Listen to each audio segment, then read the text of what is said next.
No vídeo de hoje, revelarei 7 perfis de pessoas que podem encontrar obstáculos no caminho espiritual para a salvação.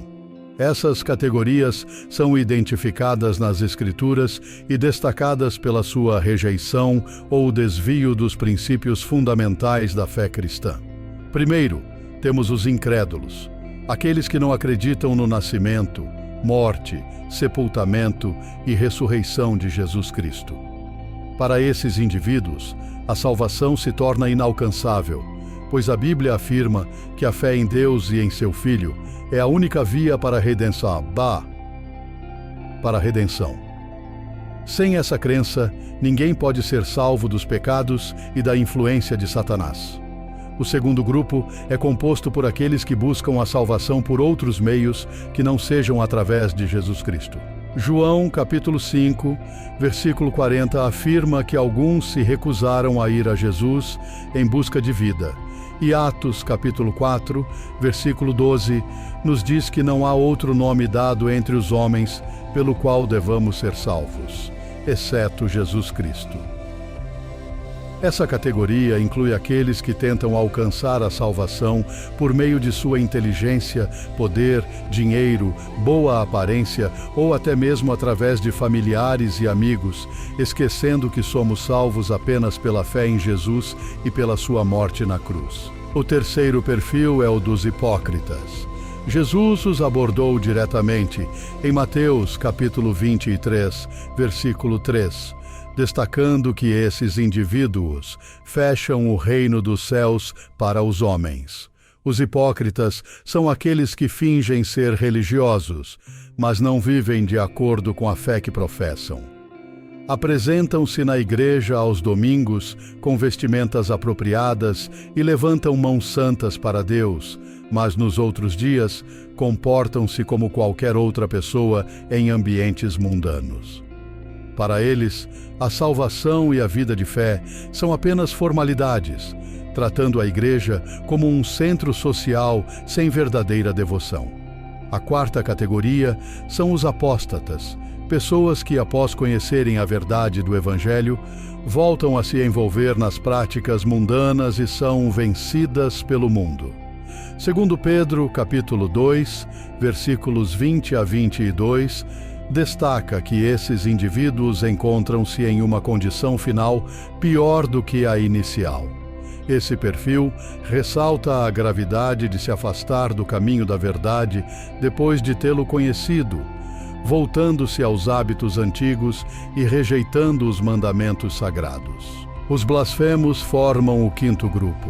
Jesus aborda este tema em Mateus, capítulo 12, versículos 31 e 32, onde adverte que todo tipo de pecado e blasfêmia pode ser perdoado, exceto a blasfêmia contra o Espírito Santo. Aquele que fala contra o Espírito Santo não será perdoado, nem nesta era, nem na vindoura. Este pecado imperdoável é cometido por aqueles que zombam ou desprezam abertamente a obra do Espírito Santo. O sexto perfil é composto pelos já falecidos. Muitas pessoas buscam orações durante o funeral de um ente querido na esperança de mudar seu destino eterno, mas as Escrituras deixam claro que a salvação é possível apenas enquanto se está vivo. Após a morte, torna-se completamente inalcançável. Este grupo destaca a urgência de aceitar a salvação em vida, pois nenhuma oração pode alterar o destino de alguém após sua morte. Finalmente, o sétimo grupo inclui aqueles que confiam em sua própria bondade ou em obras para alcançar a salvação. Essas pessoas acreditam que podem merecer o céu por meio de suas boas ações, caridade ou comportamento moral. No entanto, a Bíblia ensina que todos pecaram e estão destituídos da glória de Deus. Romanos capítulo 3, versículo 23. E que a salvação é um dom gratuito de Deus, recebido pela fé e não pelas obras, para que ninguém se glorie. Efésios capítulo 2, versículos 8 e 9. O primeiro perfil de pessoas que podem não alcançar a salvação é composto pelos incrédulos. Incrédulos são aqueles que não acreditam no nascimento, morte, sepultamento e ressurreição de Jesus Cristo. A Bíblia é clara ao afirmar que a fé em Deus e em seu Filho é essencial para a salvação. João capítulo 3, versículo 16, destaca: Porque Deus amou tanto o mundo que deu o seu Filho unigênito, para que todo aquele que nele crê não pereça, mas tenha a vida eterna. Este versículo sublinha que a salvação está disponível para todos, mas depende da crença em Jesus Cristo. A falta de fé é uma barreira insuperável para a salvação, porque a única via para a redenção é através da fé em Deus. Sem esta crença, ninguém pode ser salvo dos pecados e da influência de Satanás. A incredulidade impede que uma pessoa reconheça e aceite o sacrifício de Jesus na cruz, que é o fundamento da salvação cristã. Este sacrifício, segundo a Bíblia, foi necessário para expiar os pecados da humanidade e oferecer uma nova vida através da ressurreição de Cristo. Os incrédulos, ao rejeitarem esta verdade fundamental, permanecem sob o domínio do pecado e da morte espiritual. Eles não conseguem experimentar a transformação e a renovação que vem com a aceitação de Jesus como Senhor e Salvador. Além disso, a incredulidade não se limita apenas a uma rejeição passiva. Muitas vezes, os incrédulos ativamente negam e criticam as verdades do Evangelho, influenciando outros a duvidar e rejeitar a fé cristã. O Novo Testamento oferece várias advertências sobre os perigos da incredulidade. Em Hebreus capítulo 3, versículo 12, está escrito: Tenham cuidado, irmãos, para que nenhum de vocês tenha um coração perverso e incrédulo que se afaste do Deus vivo. Esta advertência ressalta a seriedade da incredulidade e a necessidade de vigilância constante para manter um coração fiel. Adicionalmente, a incredulidade pode manifestar-se de várias maneiras.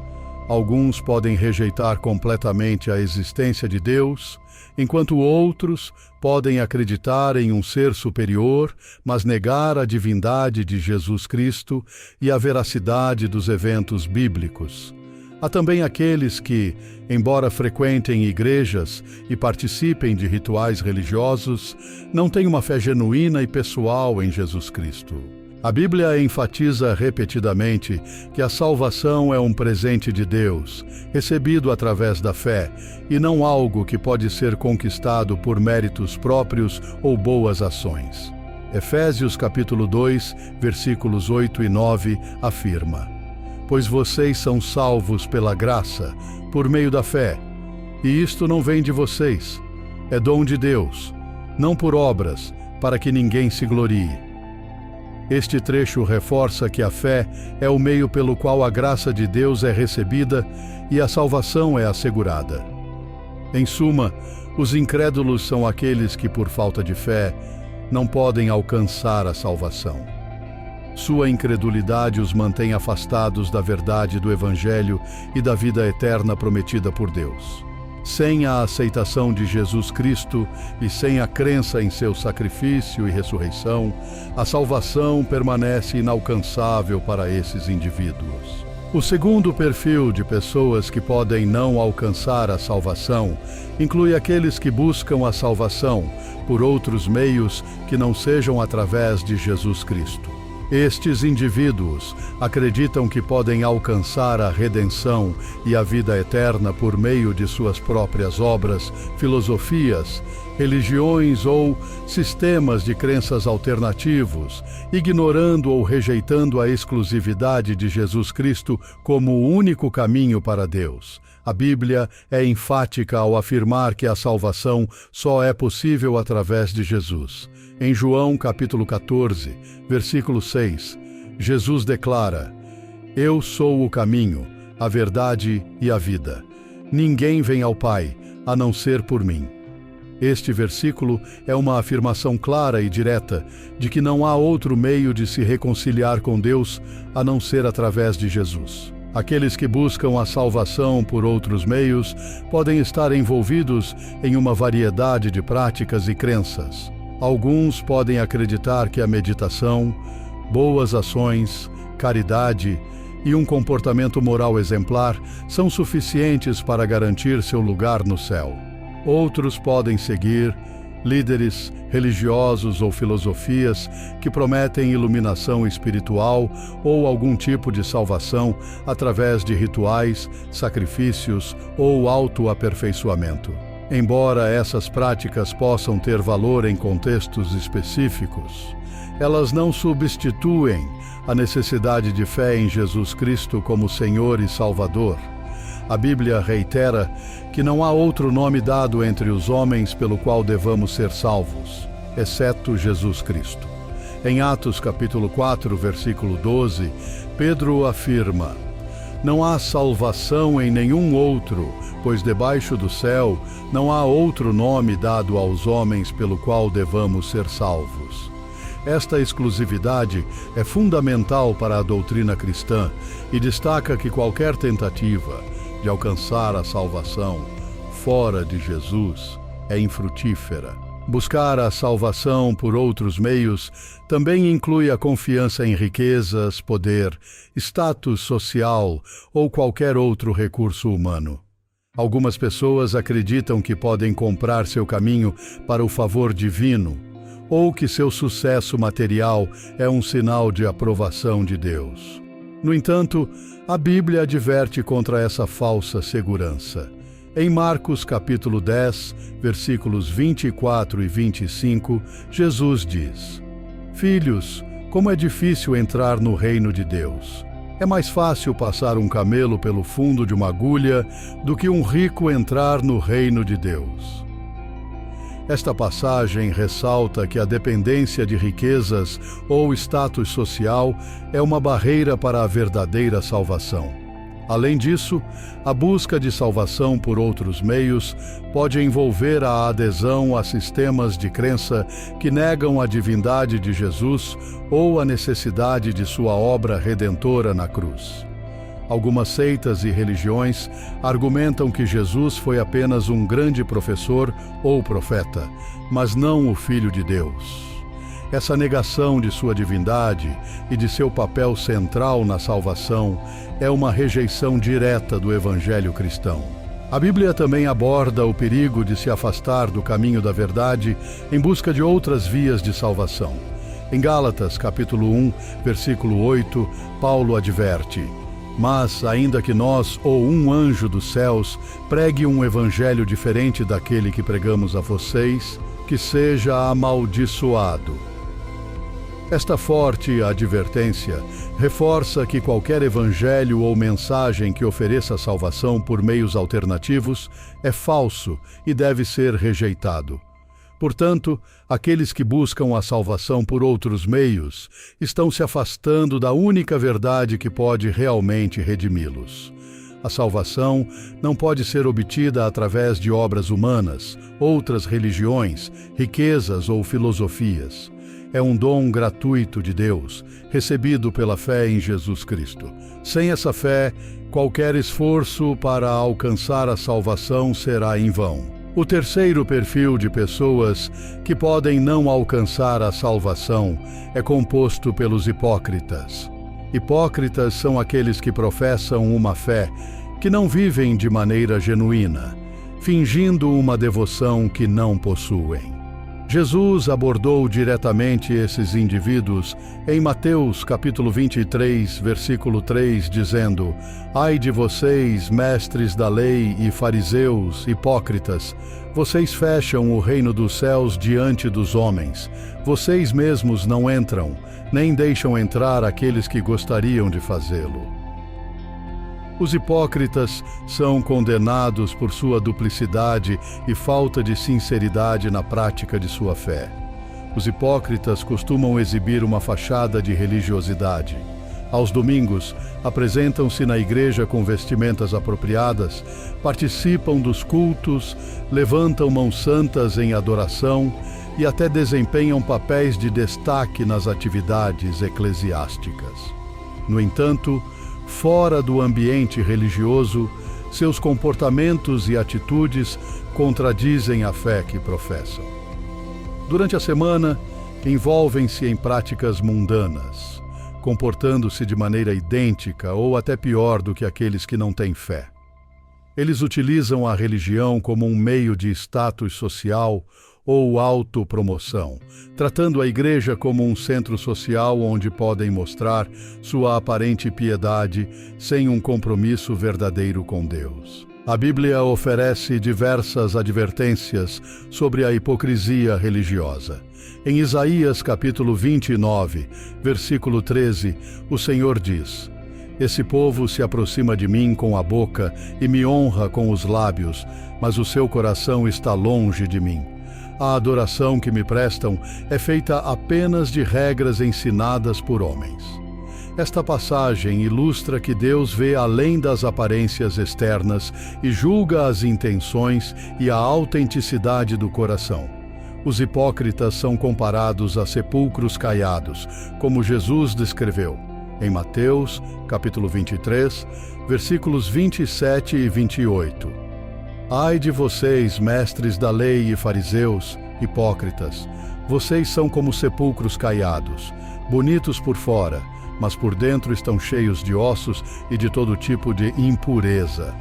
Assim são vocês. Por fora parecem justos ao povo, mas por dentro estão cheios de hipocrisia e maldade. Esta analogia enfatiza que, apesar de uma aparência exterior limpa e justa, o interior está corrompido e impuro. Os hipócritas não apenas enganam os outros, mas também a si mesmos. Em sua tentativa de manter uma aparência de piedade, eles se afastam da verdadeira transformação que o Evangelho oferece. Em Tiago, capítulo 1, versículo 22, somos exortados: sejam praticantes da palavra e não apenas ouvintes, enganando-se a si mesmos. Os hipócritas falham em aplicar os ensinamentos de Cristo em suas vidas diárias, limitando sua fé a meras formalidades e rituais.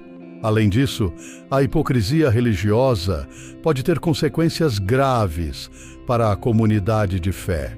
Os hipócritas podem desanimar novos crentes e afastar aqueles que estão buscando uma relação genuína com Deus.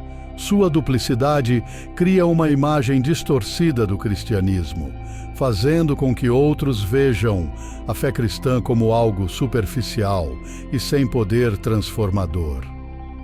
Em Romanos capítulo 2, versículo 24, Paulo adverte que o nome de Deus é blasfemado entre os gentios por causa do comportamento hipócrita de alguns judeus. A hipocrisia também se manifesta na falta de frutos espirituais. Jesus disse em Mateus capítulo 7, versículo 20, Assim, pelos seus frutos, vocês os reconhecerão. Embora os hipócritas possam realizar atos exteriores de piedade, suas vidas não produzem os frutos do Espírito, como amor, alegria, paz, paciência, benignidade, bondade, fidelidade, mansidão e domínio próprio, mencionados em Gálatas capítulo 5, versículos 22 e 23. Os hipócritas, portanto, estão presos em uma vida de falsidade espiritual, não permitindo que a verdadeira vida de Cristo se manifeste em seus atos e pensamentos. Eles podem passar anos na igreja, mas nunca experimentam a profundidade e a realidade de uma relação transformadora com Deus.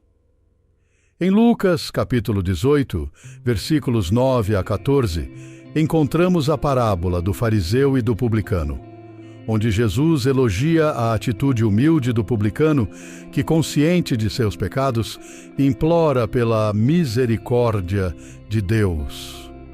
Em contraste com o fariseu hipócrita que se considerava justo. Em resumo, os hipócritas são aqueles que vivem uma vida de duplicidade espiritual, exibindo uma fachada de religiosidade, enquanto seus corações permanecem longe de Deus. Eles falham em mostrar os frutos de uma verdadeira fé e enganam tanto a si mesmos quanto aos outros. Suas vidas são marcadas pela falta de sinceridade e compromisso genuíno com os ensinamentos de Cristo. O quarto perfil de pessoas que podem não alcançar a salvação é composto pelos apóstatas. Apóstatas são aqueles que, após terem conhecido e experimentado a verdade do Evangelho, voltam a se envolver nas práticas mundanas e são vencidos pelo mundo. A Bíblia oferece uma visão clara sobre a gravidade deste afastamento em 2 Pedro capítulo 2, versículos 20 a 22. Se, depois de terem escapado das corrupções do mundo, mediante o conhecimento de nosso Senhor e Salvador Jesus Cristo, são novamente enredados nelas e por elas vencidos, estão em pior estado do que no princípio. Teria sido melhor que nunca tivessem conhecido o caminho da justiça do que, depois de conhecê-lo, voltarem as costas ao santo mandamento que lhes foi dado.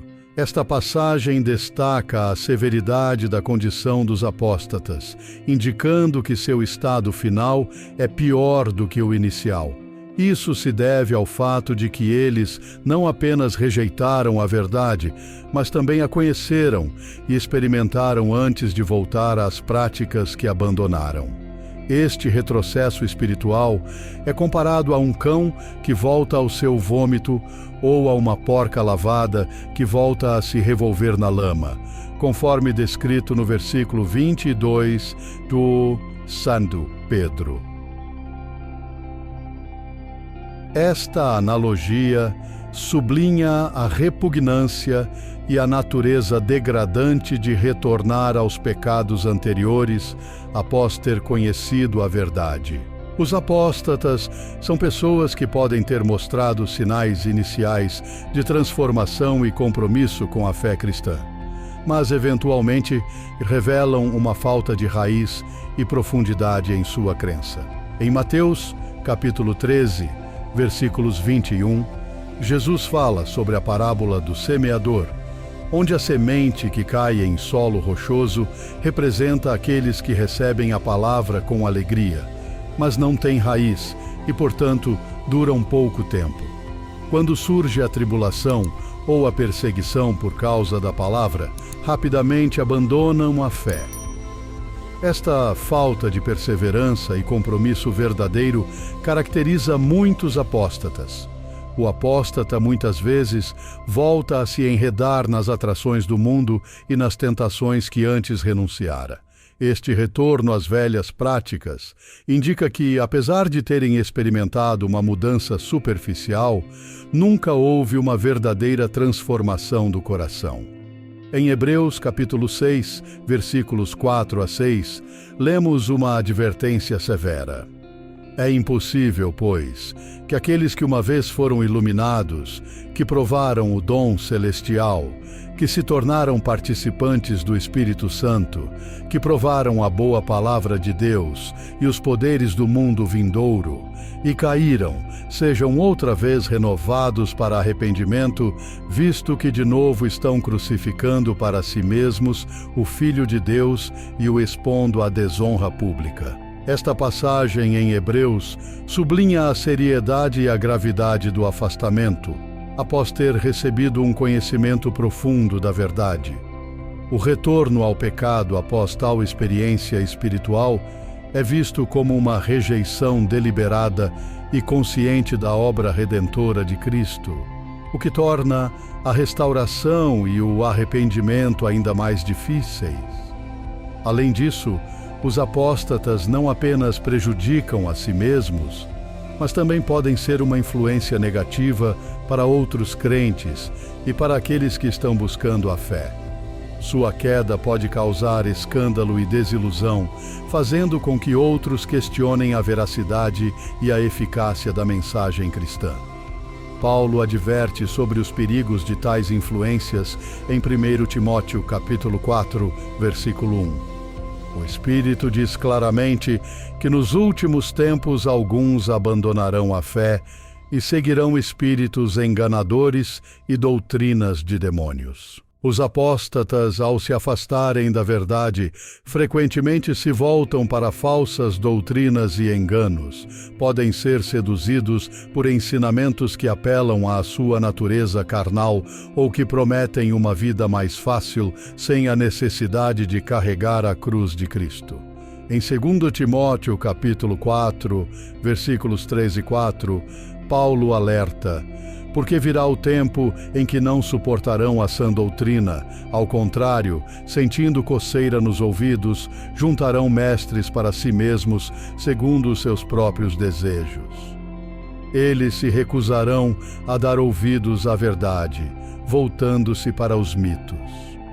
Os apóstatas, portanto, estão em uma posição de grande perigo espiritual. Sua rejeição da verdade, após tê-la conhecido profundamente, torna sua condição final pior do que se nunca tivessem conhecido o Evangelho. Este retrocesso espiritual, influenciado pelas tentações do mundo e pelos falsos ensinamentos, os mantém longe da verdadeira redenção e da comunhão com Deus. O quinto perfil de pessoas que podem não alcançar a salvação é composto pelos blasfemos. Blasfemos são aqueles que falam contra Deus, Jesus Cristo e especialmente contra o Espírito Santo, demonstrando uma profunda falta de respeito e reverência pelas coisas sagradas. Jesus aborda este tema em Mateus capítulo 12, versículos 31 e 32, onde adverte que todo tipo de pecado e blasfêmia pode ser perdoado, exceto a blasfêmia contra o Espírito Santo.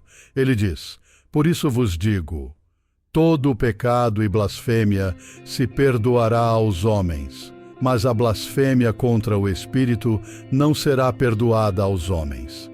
E se alguém disser alguma palavra contra o Filho do Homem, isso lhe será perdoado. Mas se alguém falar contra o Espírito Santo, isso não lhe será perdoado, nem neste mundo, nem no vindouro. Este pecado imperdoável é cometido por aqueles que deliberadamente e persistentemente rejeitam a obra do Espírito Santo, atribuindo-a a forças malignas ou tratando-a com desdém e irreverência. A blasfêmia contra o Espírito Santo é considerada tão grave porque o Espírito Santo é quem convence o mundo do pecado, da justiça e do juízo. João capítulo 16, versículo 8. Rejeitar o Espírito Santo é rejeitar a própria fonte de arrependimento e salvação. Blasfemar contra o Espírito Santo pode assumir várias formas. Alguns podem ridicularizar as manifestações do Espírito, como os dons espirituais e os milagres, atribuindo-os a fraudes ou ao diabo. Outros podem desprezar a mensagem de salvação que o Espírito Santo promove, considerando-a sem importância ou até mesmo prejudicial.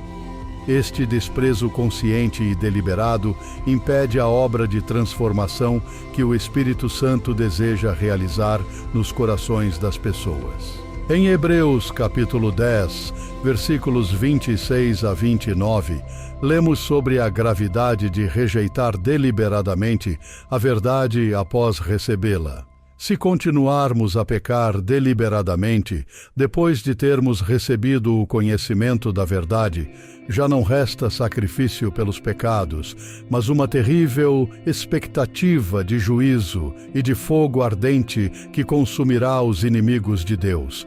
Quem rejeitava a lei de Moisés morria sem misericórdia pelo depoimento de 2 ou 3 testemunhas. Quão mais severo castigo, julgais vós, será considerado digno aquele que pisou o Filho de Deus, profanou o sangue da aliança com o qual foi santificado e ultrajou o Espírito da graça. Este trecho destaca a severidade da punição reservada para aqueles que ultrajam o Espírito da graça, sublinhando que a rejeição consciente e obstinada da obra do Espírito Santo é um ato de extrema gravidade. A blasfêmia contra o Espírito Santo não é um ato isolado de ignorância, mas uma rejeição persistente e deliberada da verdade conhecida. Os blasfemos também podem se manifestar através de palavras e ações que denigrem o caráter e a obra de Deus. Eles podem espalhar mentiras e difamações sobre a natureza de Deus, promovendo heresias que levam outros ao erro. Este comportamento não apenas afeta sua própria salvação, mas também pode causar um dano espiritual significativo a outras pessoas. Em 2 Pedro, capítulo 2, versículo 1, Pedro adverte sobre os falsos mestres que introduzem heresias destrutivas e negam o Senhor que os resgatou, trazendo sobre si mesmos repentina destruição. Além disso, a blasfêmia é frequentemente associada a uma atitude de orgulho e arrogância espiritual. Os blasfemos muitas vezes se consideram superiores, ridicularizando a fé e os crentes sinceros. Este comportamento reflete uma dureza de coração que impede a humildade necessária para o arrependimento e a aceitação da graça de Deus. Em Romanos capítulo 1, versículos 21 e 22, Paulo descreve aqueles que, embora conhecendo a Deus, não o glorificam como Deus nem lhe dão graças. Em vez disso, tornam-se fúteis em seus pensamentos e seus corações insensatos se obscurecem, afirmando ser sábios, mas tornando-se tolos. A atitude blasfema também pode se manifestar em rejeições culturais e sociais da fé cristã, onde a sociedade como um todo despreza e ridiculariza os princípios bíblicos. Isso pode ser visto em muitas formas de mídia, entretenimento e discurso público, que tratam os valores cristãos com desprezo e escárnio, promovendo uma visão de mundo secular que nega a existência e a importância de Deus. Portanto, os blasfemos representam um grupo que, por sua rejeição consciente e deliberada da obra do Espírito Santo e pela difamação da santidade de Deus, colocam-se em uma posição de extrema dificuldade para alcançar a salvação. Sua rejeição persistente e obstinada da verdade divina impede o arrependimento genuíno e a aceitação da graça salvadora de Deus. O sexto perfil de pessoas que podem não alcançar a salvação é composto pelos falecidos. Este grupo inclui aqueles que já morreram sem terem aceitado a salvação oferecida por Jesus Cristo durante suas vidas. A Bíblia é clara ao afirmar que a oportunidade de salvação é oferecida apenas enquanto a pessoa está viva. Em Hebreus capítulo 9, versículo 27, está escrito: assim como o homem está destinado a morrer uma só vez e depois disso enfrentar o juízo. Esta passagem sublinha que após a morte não há segunda chance para arrependimento ou para aceitar a salvação. O destino eterno de uma pessoa é selado no momento de sua morte, baseado nas escolhas e na fé que professou enquanto estava viva. Muitas pessoas têm a crença equivocada de que orações, missas ou rituais realizados após a morte podem mudar o destino eterno de seus entes queridos. No entanto, as Escrituras não oferecem respaldo para essa ideia. A doutrina do purgatório, por exemplo, que sugere um estado intermediário onde as almas podem ser purificadas antes de entrar no céu, não encontra fundamento bíblico. Jesus, em suas parábolas e ensinamentos, sempre enfatizou a urgência de se reconciliar com Deus em vida. A parábola do rico e Lázaro, encontrada em Lucas, capítulo 16, versículos 19 a 31, ilustra claramente que após a morte, o destino de cada pessoa é irrevogável.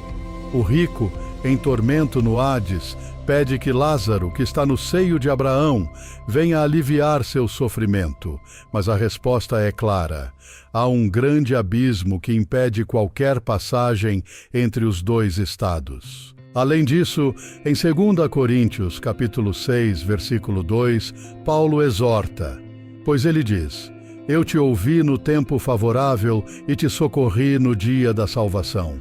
Digo-lhes que agora é o tempo favorável, agora é o dia da salvação. Esta insistência no agora enfatiza que a oportunidade para se arrepender e ser salvo é limitada ao tempo de vida da pessoa. A salvação é um dom oferecido por Deus que deve ser aceito enquanto a pessoa ainda tem a capacidade de fazer escolhas e responder ao chamado do Espírito Santo. O entendimento de que a salvação deve ser alcançada em vida também reflete a responsabilidade individual que cada pessoa tem diante de Deus. Em Ezequiel, capítulo 18, versículo 20, lemos: A alma que pecar, essa morrerá. O filho não levará a iniquidade do pai, nem o pai levará a iniquidade do filho. A justiça do justo estará sobre ele, e a impiedade do ímpio estará sobre ele. Este versículo enfatiza que cada pessoa é responsável por suas próprias ações e decisões diante de Deus. A crença na eficácia de orações e intercessões pelos mortos é uma prática comum em muitas culturas e religiões, mas o Novo Testamento não apoia essa prática. Em vez disso, os apelos bíblicos são sempre dirigidos aos vivos, instando-os a se arrependerem e se voltarem para Deus antes que seja tarde demais. A ênfase bíblica está na urgência e na oportunidade presente, não em algum tipo de remediação post-mortem. Além disso, a teologia cristã destaca que a salvação é uma questão de fé pessoal e individual em Jesus Cristo. Em João capítulo 3, versículo 16, um dos versículos mais conhecidos da Bíblia, está escrito: Porque Deus amou tanto o mundo, que deu o seu Filho unigênito, para que todo aquele que nele crê não pereça, mas tenha a vida eterna. A condição para não perecer e receber a vida eterna é crer em Jesus.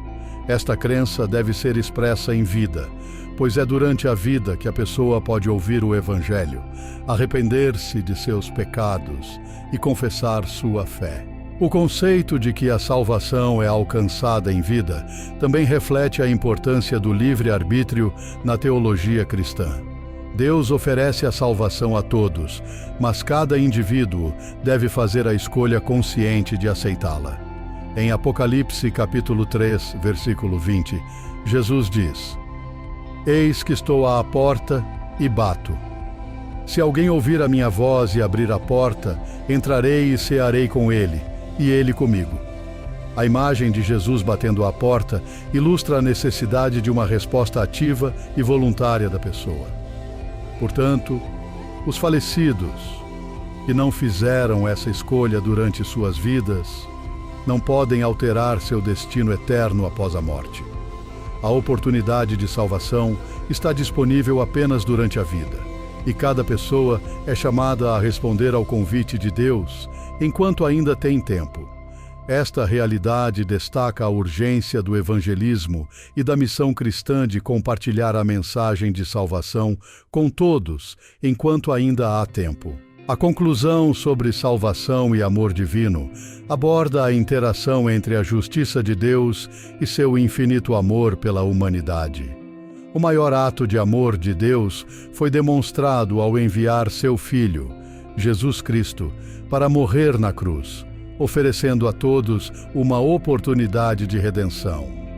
Este sacrifício supremo é descrito em Romanos capítulo 5, versículo 8. Mas Deus prova o seu amor para conosco, em que Cristo morreu por nós, sendo nós ainda pecadores. Este versículo destaca que o amor de Deus não depende de nossas ações ou méritos.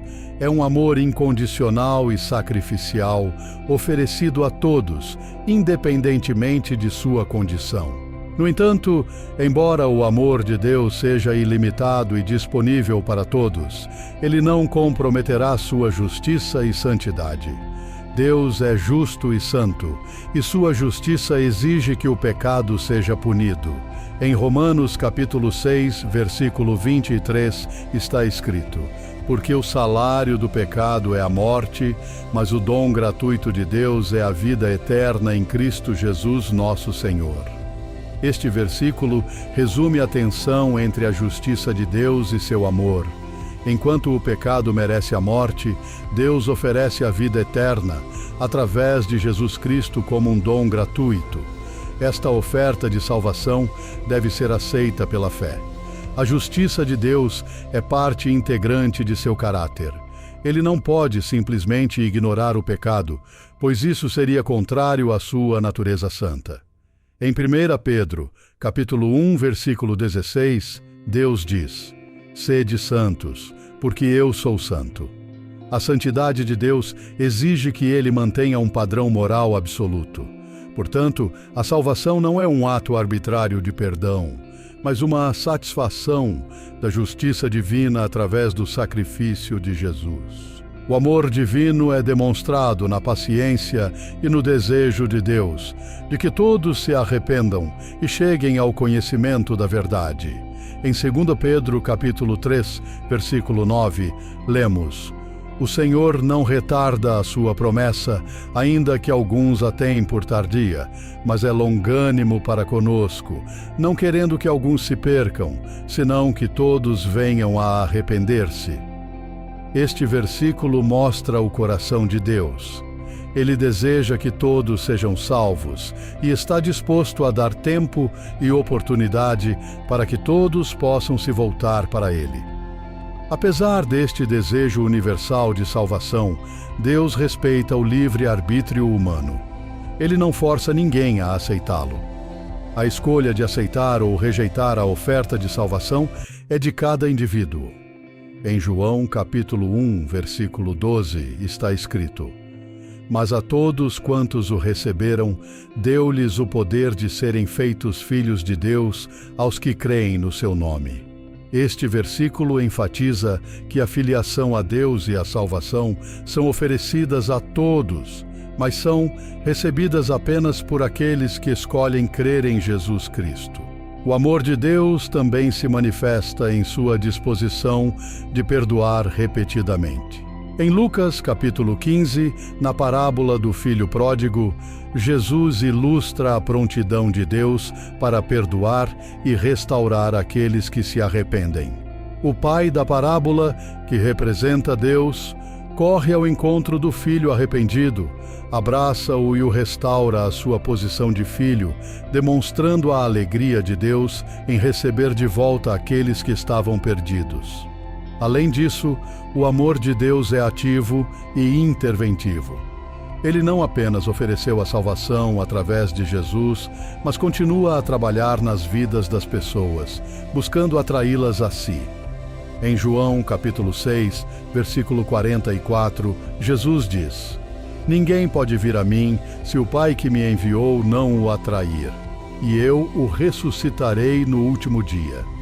Este versículo mostra que Deus está ativamente envolvido no processo de salvação, atraindo as pessoas para Jesus através do Espírito Santo. A relação entre a justiça de Deus e seu amor é perfeitamente equilibrada na cruz de Cristo.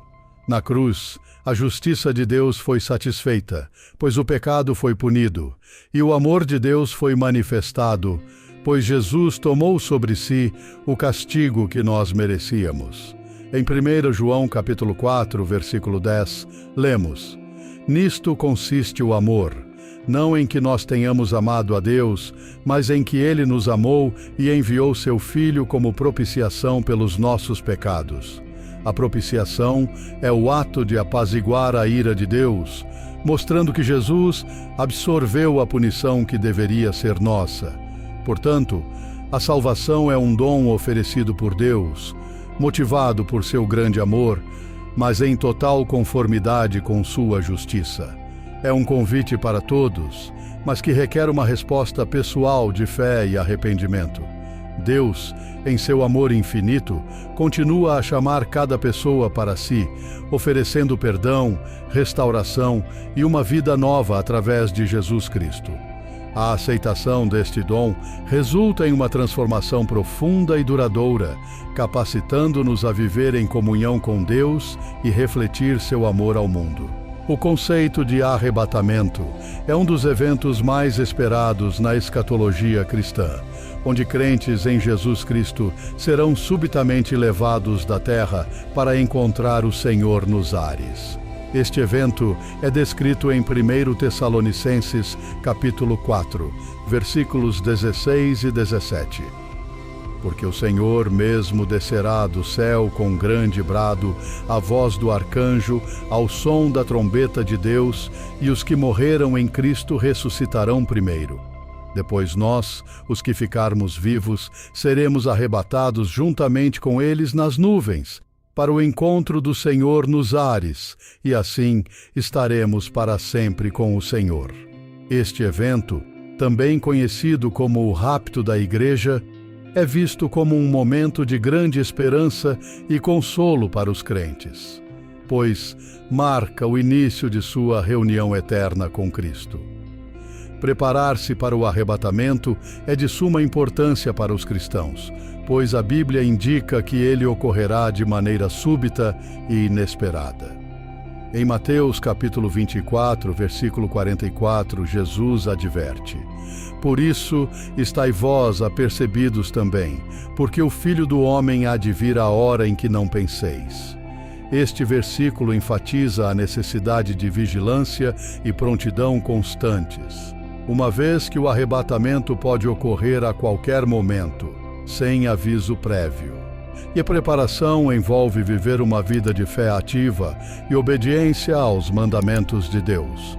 Em 1 João capítulo 3, versículos 2 e 3, lemos: Amados, agora somos filhos de Deus, e ainda não se manifestou o que havemos de ser.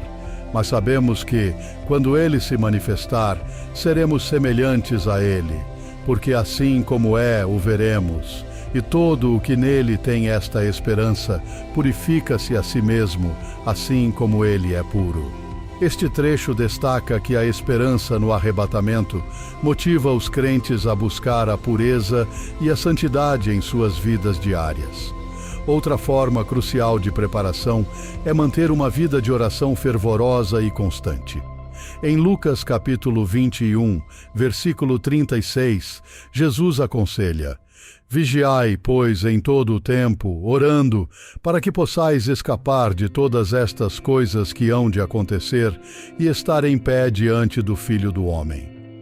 A oração não só mantém os crentes em comunhão com Deus, mas também fortalece a fé e oferece discernimento para viver em conformidade com a vontade divina, especialmente em tempos de dificuldades e provações. Além da oração, o estudo diligente da Palavra de Deus é essencial para estar preparado. Em 2 Timóteo capítulo 2, versículo 15, Paulo exorta: Procura apresentar-te a Deus aprovado, como obreiro que não tem de que se envergonhar, que maneja bem a palavra da verdade.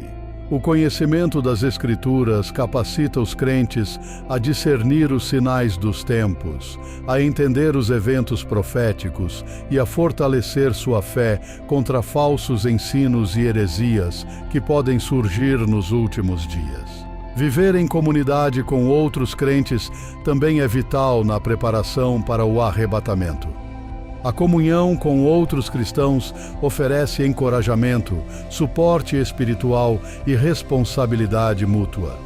Em Hebreus capítulo 10, versículos 24 e 25, lemos: E consideremo-nos uns aos outros para nos incentivarmos ao amor e às boas obras.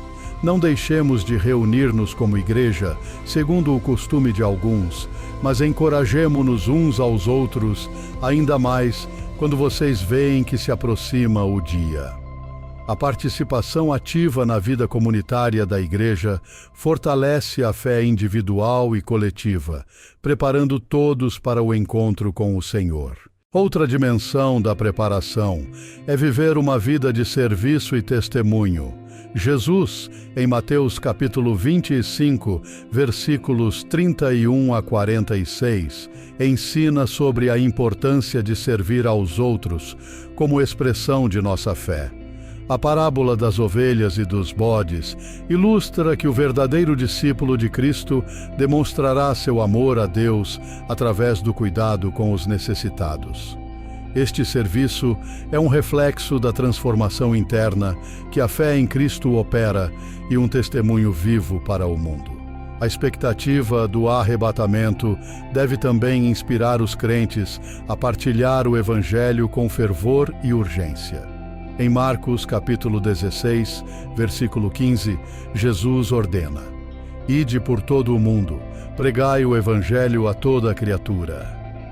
A consciência de que o tempo é curto e que o arrebatamento pode ocorrer a qualquer momento motiva os crentes a evangelizar ativamente, levando a mensagem de salvação a todos que ainda não conhecem Jesus Cristo.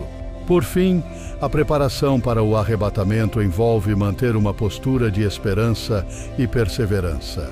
Em Tiago, capítulo 5, versículos 7 e 8, somos exortados: Sede, pois, irmãos, pacientes, até a vinda do Senhor. Eis que o lavrador espera o precioso fruto da terra, aguardando-o com paciência, até que receba a chuva temporã e serôdia. Sede vós também pacientes, e fortalecei os vossos corações, porque a vinda do Senhor está próxima. Esta paciência ativa é caracterizada por uma vida de fé resiliente, amor constante e uma esperança viva na promessa do retorno de Cristo.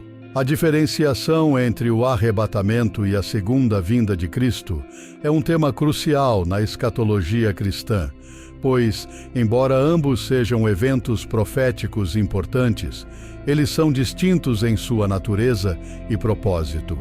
O arrebatamento refere-se ao momento em que Jesus Cristo retornará para buscar sua igreja, levando os crentes vivos e ressuscitando os mortos em Cristo para encontrá-lo nas nuvens. Este evento é descrito em 1 Tessalonicenses, capítulo 4, versículos 16 e 17. Porque o Senhor mesmo descerá do céu com grande brado à voz do arcanjo, ao som da trombeta de Deus, e os que morreram em Cristo ressuscitarão primeiro. Depois nós, os que ficarmos vivos, seremos arrebatados juntamente com eles, nas nuvens, para o encontro do Senhor nos ares, e assim estaremos para sempre com o Senhor. O arrebatamento é caracterizado por ser um evento repentino e inesperado, destinado exclusivamente aos crentes, marcando o início da grande tribulação na terra. Em contraste, a segunda vinda de Cristo ocorre após a grande tribulação, e é um evento visível e glorioso que será testemunhado por todas as nações. Jesus descreve sua segunda vinda em Mateus, capítulo 24, versículo 30. Então aparecerá no céu o sinal do Filho do Homem, e todas as tribos da terra se lamentarão. E verão o Filho do Homem, vindo sobre as nuvens do céu, com poder e grande glória. Ao contrário do arrebatamento, onde Jesus vem para encontrar sua igreja nos ares, na segunda vinda, ele desce até a terra para estabelecer seu reino milenar e julgar as nações. Uma diferença significativa entre esses dois eventos é a sua visibilidade. O arrebatamento é descrito como um evento que ocorrerá em um piscar de olhos. 1 Coríntios capítulo 15, versículo 52, sendo um encontro secreto entre Jesus e seus seguidores. Em contraste, a segunda vinda será um evento público e inegável, como descrito em Apocalipse capítulo 1, versículo 7. Eis que vem com as nuvens, e todo olho o verá, até mesmo aqueles que o traspassaram, e todas as tribos da terra se lamentarão por causa dele. Este versículo enfatiza a natureza universal e visível da segunda vinda, diferentemente do arrebatamento, que será percebido apenas pelos crentes. Outra diferença reside nos propósitos dos dois eventos. O arrebatamento tem o propósito de retirar a igreja da terra antes da ira de Deus ser derramada durante a tribulação. Em 1 Tessalonicenses capítulo 5, versículo 9, Paulo afirma: porque Deus não nos destinou para a ira, mas para alcançar a salvação mediante nosso Senhor Jesus Cristo. Este versículo sugere que os crentes serão poupados do julgamento divino que virá sobre o mundo. Por outro lado, a segunda vinda de Cristo tem o propósito de estabelecer seu reino de justiça e paz na terra e de julgar as nações, conforme descrito em Mateus capítulo 25, versículos 31 a 32. Quando o Filho do Homem vier em sua glória, com todos os seus anjos, ele se assentará em seu trono na glória celestial. Todas as nações serão reunidas diante dele, e ele separará umas das outras, como o pastor separa as ovelhas dos bodes. Além disso, os eventos que precedem o arrebatamento e a segunda vinda também são distintos. O arrebatamento pode ocorrer a qualquer momento, sem sinais específicos que o precedam, o que é conhecido como iminência. Jesus disse em Mateus capítulo 24, versículo 44: Por isso, estai vós apercebidos também, né, porque o Filho do Homem há de vir a hora em que não penseis. Esta iminência contrasta com a segunda vinda, que será precedida por sinais claros e eventos específicos descritos nas Escrituras, como a grande tribulação, a ascensão do Anticristo e o grande sofrimento global. Em Mateus capítulo 24, versículos 29 a 30, Jesus detalha esses sinais.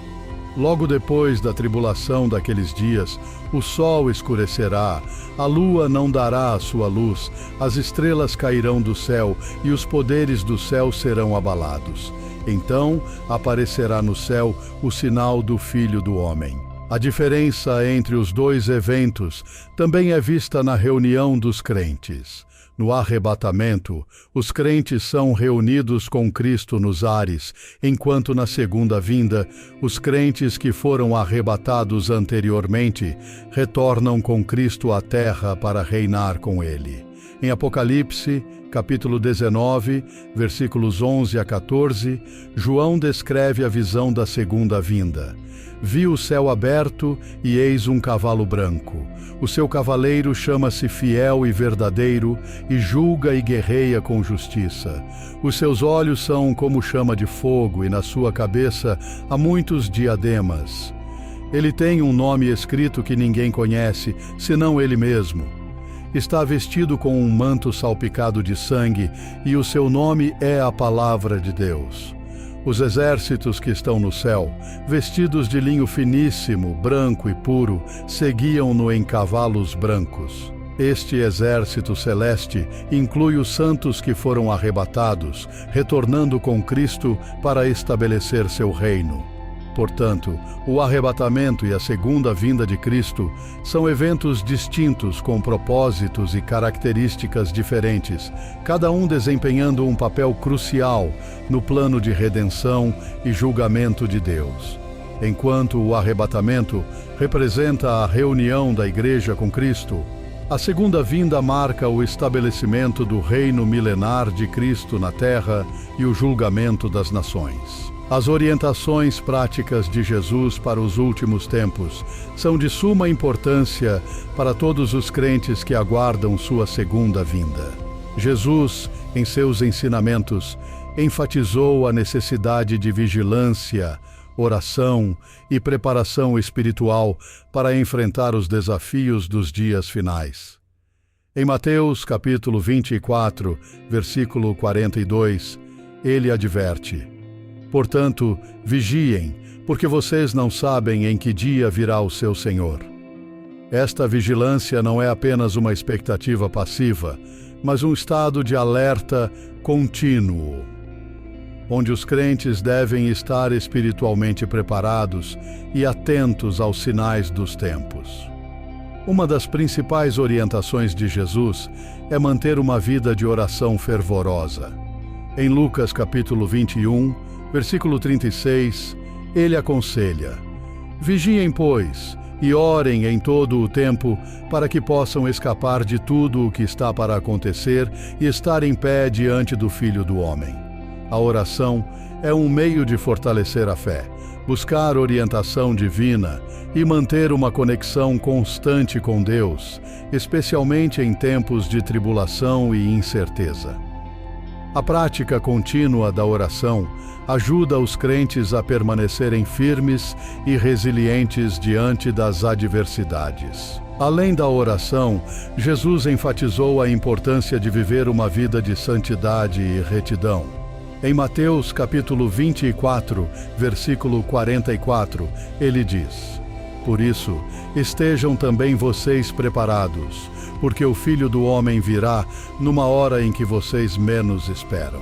A preparação espiritual envolve viver de acordo com os ensinamentos de Jesus, evitando o pecado e buscando uma vida que reflita os valores do reino de Deus. Em 1 Pedro capítulo 1, versículos 15 e 16, lemos: "Mas, assim como é santo aquele que os chamou, sejam santos vocês também em tudo o que fizerem, pois está escrito: sejam santos, porque eu sou santo."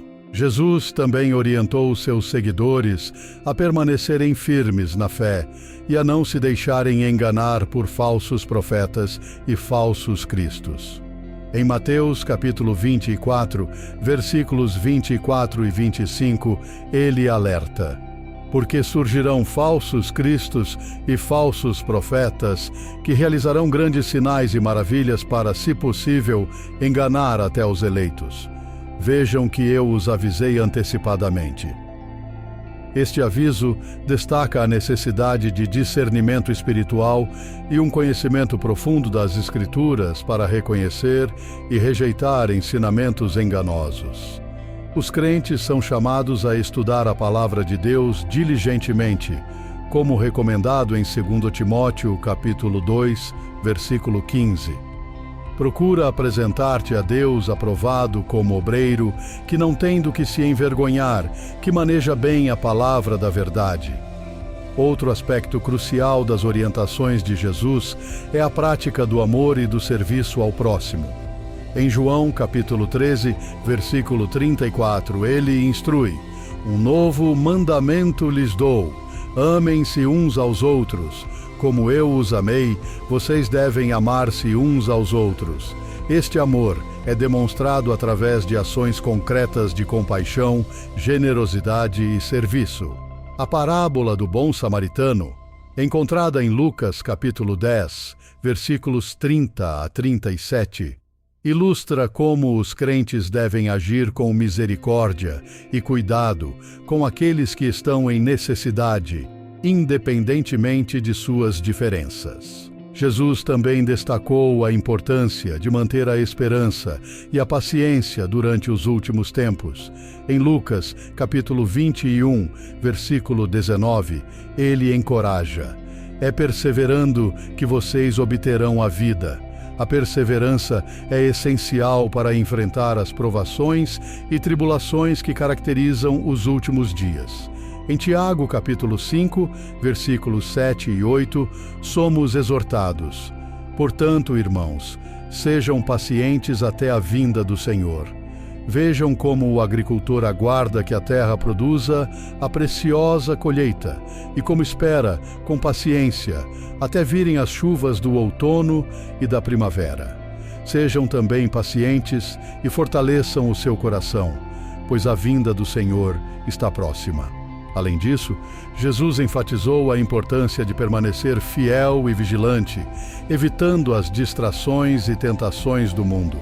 Em Marcos capítulo 13, versículos 35 a 37, ele adverte: "Vigiem, pois vocês não sabem quando o dono da casa voltará, se à tarde, à meia-noite, ao cantar do galo ou ao amanhecer.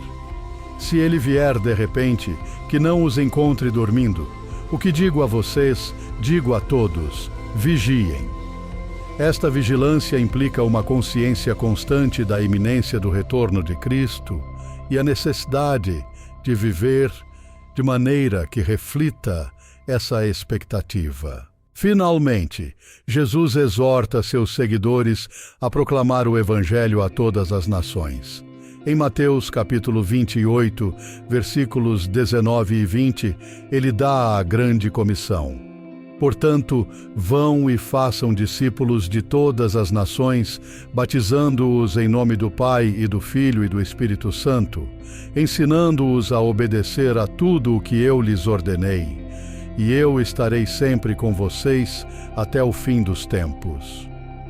A missão de compartilhar a mensagem de salvação é central para a vida cristã e é especialmente urgente nos últimos tempos, quando a oportunidade de alcançar os perdidos é mais crítica do que nunca.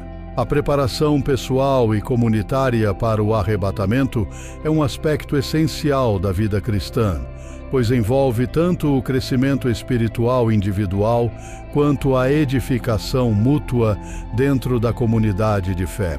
A preparação pessoal começa com a manutenção de uma vida de oração constante e fervorosa. Em 1 Tessalonicenses capítulo 5, versículo 17, Paulo exorta: orai sem cessar. A oração fortalece a comunhão com Deus, permite a busca de sua orientação e ajuda a manter a vigilância espiritual necessária para estar pronto para o arrebatamento. Além da oração, o estudo diligente e a meditação na palavra de Deus são fundamentais. Em 2 Timóteo, capítulo 3, versículos 16 e 17, está escrito: todas que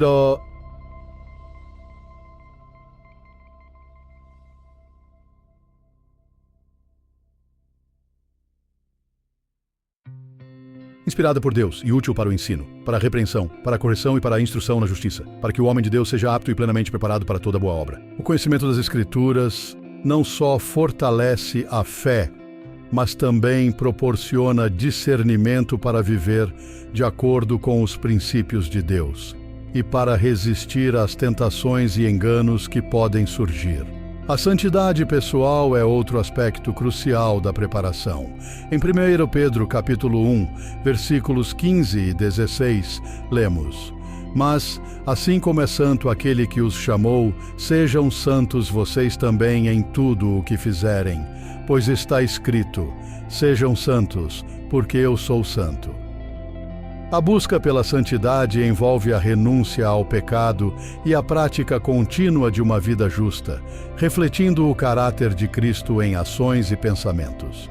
Isso inclui cultivar as virtudes do Espírito, como descritas em Gálatas, capítulo 5, versículos 22 e 23.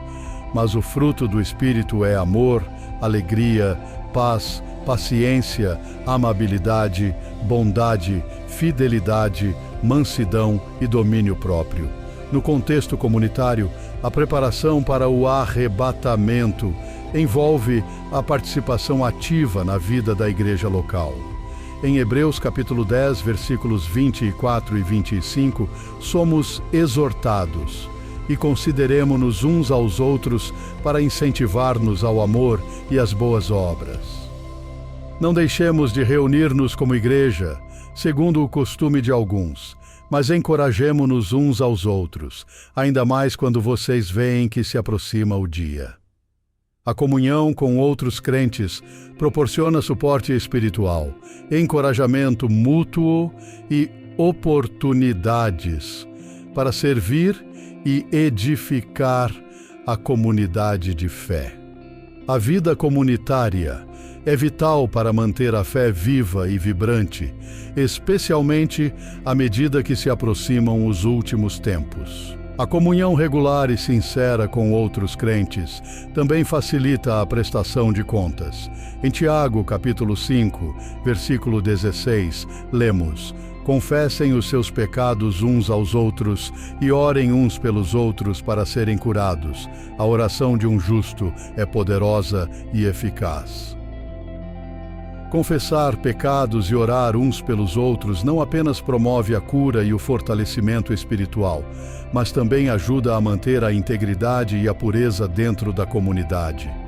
Este apoio mútuo é essencial para perseverar na fé e permanecer preparado para o retorno de Cristo.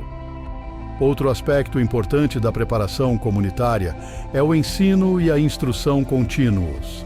Em Efésios capítulo 4, versículos 11 a 13, Paulo explica: "E ele designou alguns para apóstolos, outros para profetas, outros para evangelistas e outros para pastores e mestres, com o fim de preparar os santos para a obra do ministério, para que o corpo de Cristo seja edificado, até que todos alcancemos a unidade da fé e do conhecimento do Filho de Deus, e cheguemos à maturidade, atingindo a medida da plenitude de Cristo."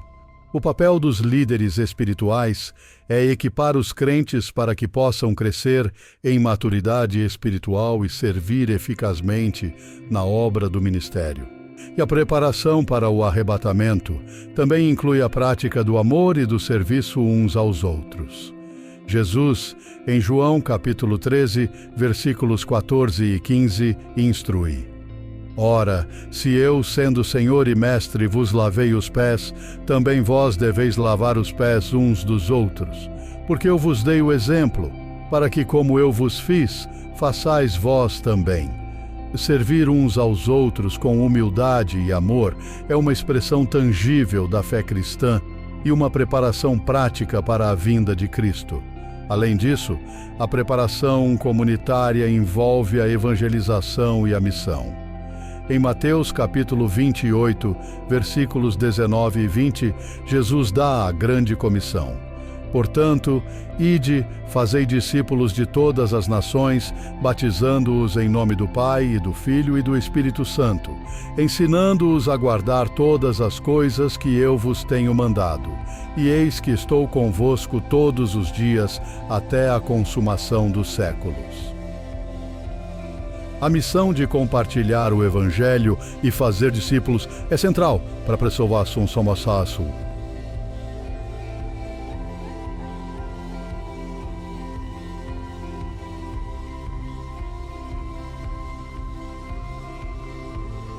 Para a ação da Igreja para o arrebatamento, assegurando que mais pessoas possam ouvir a mensagem de salvação e se preparar para o encontro com o Senhor. Em resumo, a preparação pessoal e comunitária para o arrebatamento envolve uma vida de oração contínua, estudo diligente da Palavra de Deus, busca pela santidade, participação ativa na comunidade de fé, apoio mútuo, ensino contínuo, serviço amoroso e evangelização fervorosa. Estes elementos combinados ajudam a garantir que, tanto individualmente quanto como corpo de Cristo, os crentes estejam prontos para a vinda do Senhor. A advertência contra distrações e ansiedades é uma instrução crucial de Jesus para seus seguidores, especialmente à medida que os últimos tempos se aproximam. Jesus alertou sobre os perigos de permitir que as preocupações desta vida nos desviem do foco principal, que é estar preparado para seu retorno. Em Lucas capítulo 21, versículo 34, ele diz: "Tenham cuidado para não sobrecarregar os seus corações de libertinagem, bebedeira e ansiedades da vida, e aquele dia venha sobre vocês inesperadamente como uma armadilha." Esta advertência enfatiza que as distrações e ansiedades podem entorpecer nossa vigilância espiritual e nos pegar desprevenidos. As distrações podem vir de várias formas, como o desejo por riquezas, entretenimento excessivo, busca incessante por prazeres mundanos e até mesmo a rotina diária de responsabilidades e afazeres. Em Marcos capítulo 4, versículo 19, na parábola do semeador, Jesus descreve como os cuidados deste mundo, o engano das riquezas e os desejos de outras coisas, entrando, sufocam a palavra e ela fica infrutífera. Estas palavras sublinham como as preocupações e as distrações mundanas podem sufocar a vida espiritual e impedir que a palavra de Deus produza frutos em nossas vidas. A ansiedade, por sua vez, pode consumir a mente e o coração, desviando a atenção do que é realmente importante. Em Filipenses capítulo 4, versículos 6 e 7, Paulo exorta: Não andem ansiosos por coisa alguma, mas em tudo, pela oração e súplicas, e com ação de graças, apresentem seus pedidos a Deus, e a paz de Deus, que excede todo o entendimento, guardará os seus corações e as suas mentes em Cristo Jesus. Esta passagem oferece uma solução prática para a ansiedade. Entregar nossas preocupações a Deus através da oração, confiando que Ele nos dará paz e nos ajudará a manter o foco em Sua vontade. As ansiedades podem surgir de diversas fontes, incluindo preocupações financeiras, problemas de saúde, conflitos relacionais e inseguranças sobre o futuro. Jesus reconheceu a realidade dessas preocupações, mas instruiu seus seguidores a confiar na provisão divina. Em Mateus capítulo 6, versículos 25 a 34, ele ensina: Portanto, eu lhes digo, não se preocupem com a sua própria vida, quanto ao que comer ou beber, nem com o seu próprio corpo, quanto ao que vestir.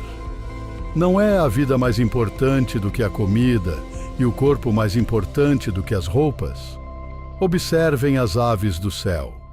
Não semeiam, nem colhem, nem armazenam em celeiros. Contudo, o Pai Celestial as alimenta. Não têm vocês muito mais valor do que elas? Quem de vocês, por mais que se preocupe, pode acrescentar uma hora que seja à sua vida? Por que vocês se preocupam com roupas? Vejam como crescem os lírios do campo. Eles não trabalham nem tecem. Contudo, eu lhes digo que nem Salomão, em todo o seu esplendor, vestiu-se como um deles. Se Deus veste assim a erva do campo, que hoje existe e amanhã é lançada ao fogo, não vestirá muito mais a vocês, homens de pequena fé? Portanto, não se preocupem, dizendo: que vamos comer, ou que vamos beber, ou que vamos vestir. Pois os pagãos é que correm atrás dessas coisas, mas o Pai Celestial sabe que vocês precisam delas. Busquem, pois, em primeiro lugar o reino de Deus e a sua justiça, e todas essas coisas lhes serão acrescentadas. Portanto, não se preocupem com o amanhã, pois o amanhã trará as suas próprias preocupações. Basta a cada dia o seu próprio mal. Estas palavras de Jesus são uma poderosa lembrança de que Deus conhece nossas necessidades e cuida de nós. A chave para combater a ansiedade é confiar na providência de Deus e buscar primeiro seu reino e sua justiça. Esta busca envolve priorizar nossa relação com Deus, vivendo de acordo com seus mandamentos e confiando em sua fidelidade. Além disso, Jesus advertiu contra o excesso de preocupações materiais e a tentação de acumular riquezas. Em Mateus capítulo 6, versículos 19 a 21, ele aconselha: Não acumulem para vocês tesouros na terra, onde a traça e a ferrugem destroem, e onde os ladrões arrombam e furtam. Mas acumulem para vocês tesouros no céu, onde a traça e a ferrugem não destroem, e onde os ladrões não arrombam nem furtam. Pois onde estiver o seu tesouro, aí também estará o seu coração. Este conselho enfatiza a importância de investir em valores eternos, em vez de se deixar consumir pela busca incessante de bens materiais. Para se proteger contra as distrações e ansiedades, os crentes são chamados a cultivar uma mente focada nas coisas de cima. Em Colossenses capítulo 3, versículos 1 e 2, Paulo instrui: Portanto, já que vocês ressuscitaram com Cristo, procurem as coisas que são do alto, onde Cristo está assentado à direita de Deus. Mantenham o pensamento nas coisas do alto e não nas coisas terrenas. Manter a mente nas coisas do alto envolve meditar nas Escrituras, orar regularmente e envolver-se em atividades que edificam a fé e promovem o crescimento espiritual. A comunidade de fé também desempenha um papel vital em ajudar os crentes a evitar distrações e ansiedades. Em Hebreus capítulo 10, versículos 24 e 25, somos exortados: e consideremo-nos uns aos outros para incentivar-nos ao amor e às boas obras. Não deixemos de reunir-nos como igreja, segundo o costume de alguns, mas encorajemo-nos uns aos outros, ainda mais quando vocês veem que se aproxima o dia. A comunhão regular com outros crentes proporciona apoio, encorajamento e responsabilidade mútua, ajudando a manter o foco no Senhor e em sua vinda. Portanto, a advertência contra distrações e ansiedades é um chamado para uma vida de confiança em Deus, priorizando a busca pelo seu reino, mantendo uma mente focada nas coisas eternas e cultivando a comunhão com outros crentes.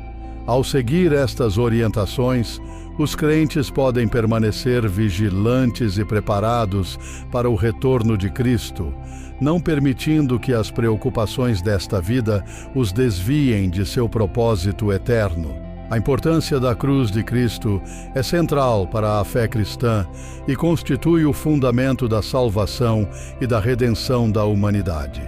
A cruz é o símbolo supremo do sacrifício de Jesus Cristo, que voluntariamente deu sua vida para redimir a humanidade dos pecados. Em 1 Coríntios, capítulo 1, versículo 18, Paulo escreve: porque a mensagem da cruz é loucura para os que estão perecendo, mas para nós que estamos sendo salvos é o poder de Deus. Este versículo destaca que a cruz, embora considerada tolice por aqueles que não creem, é na verdade a expressão máxima do poder de Deus para salvar. Na cruz, Jesus levou sobre si o peso dos pecados da humanidade, satisfazendo assim a justiça divina. Em Isaías, capítulo 53, versículo 5, está escrito: mas ele foi ferido por causa das nossas transgressões, esmagado por causa das nossas iniquidades. O castigo que nos trouxe paz estava sobre ele, e pelas suas feridas fomos curados. Este versículo profético enfatiza que o sofrimento e a morte de Jesus foram necessários para garantir a cura espiritual e a paz com Deus para todos os que creem. A cruz também é um lugar de reconciliação. Em Colossenses capítulo 1, versículos 19 e 20, Paulo declara: pois foi do agrado de Deus que nele habitasse toda a plenitude, e por meio dele reconciliasse consigo todas as coisas, tanto as que estão na terra quanto as que estão nos céus, estabelecendo a paz pelo seu sangue derramado na cruz. Através da cruz, Deus reconcilia o mundo consigo mesmo, oferecendo a todos a oportunidade de serem restaurados a um relacionamento correto com Ele. Além disso, a cruz é o meio pelo qual a maldição do pecado é removida.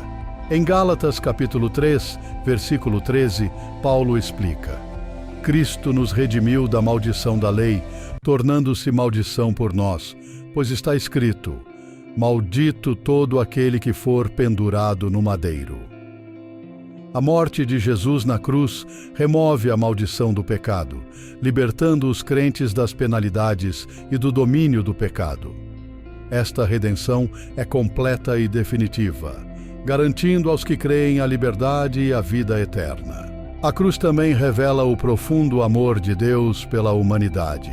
Em João capítulo 3, versículo 16, o evangelista escreve: porque Deus amou o mundo de tal maneira que deu o seu Filho unigênito, para que todo o que nele crê não pereça, mas tenha a vida eterna. A disposição de Deus em sacrificar seu único Filho para salvar a humanidade é a maior demonstração de amor incondicional e graça imerecida. Este amor deve inspirar e motivar os crentes a viverem vidas de gratidão, adoração e serviço a Deus e aos outros. Além disso, a cruz é um chamado para a vida de discipulado e imitação de Cristo. Jesus disse em Lucas capítulo 9, versículo 23, se alguém quiser acompanhar-me, negue-se a si mesmo, Tome diariamente a sua cruz e siga-me. Tomar a cruz significa estar disposto a sacrificar-se, a suportar dificuldades e a seguir o exemplo de Jesus em obediência e humildade.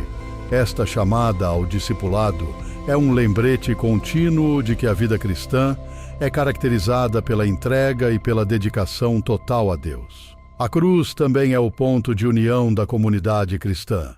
Em Efésios capítulo 2, versículos 14 a 16, Paulo escreve: Pois ele é a nossa paz, o qual de ambos fez um, e destruiu a barreira, o muro da inimizade, anulando em seu corpo a lei dos mandamentos expressa em ordenanças. O objetivo dele era criar em si mesmo, dos dois, um novo homem, fazendo a paz, e reconciliar com Deus os dois em um corpo, por meio da cruz, pela qual ele destruiu a inimizade. Através da cruz, Jesus derrubou as barreiras de hostilidade entre diferentes grupos de pessoas, criando uma nova humanidade unificada em sua paz. A importância da cruz de Cristo também se manifesta no poder de transformação que ela oferece.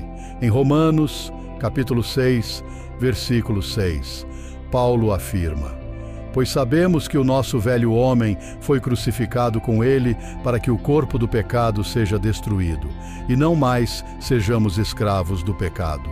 A cruz proporciona aos crentes a capacidade de viver uma nova vida, livre do domínio do pecado e cheia da presença do Espírito Santo.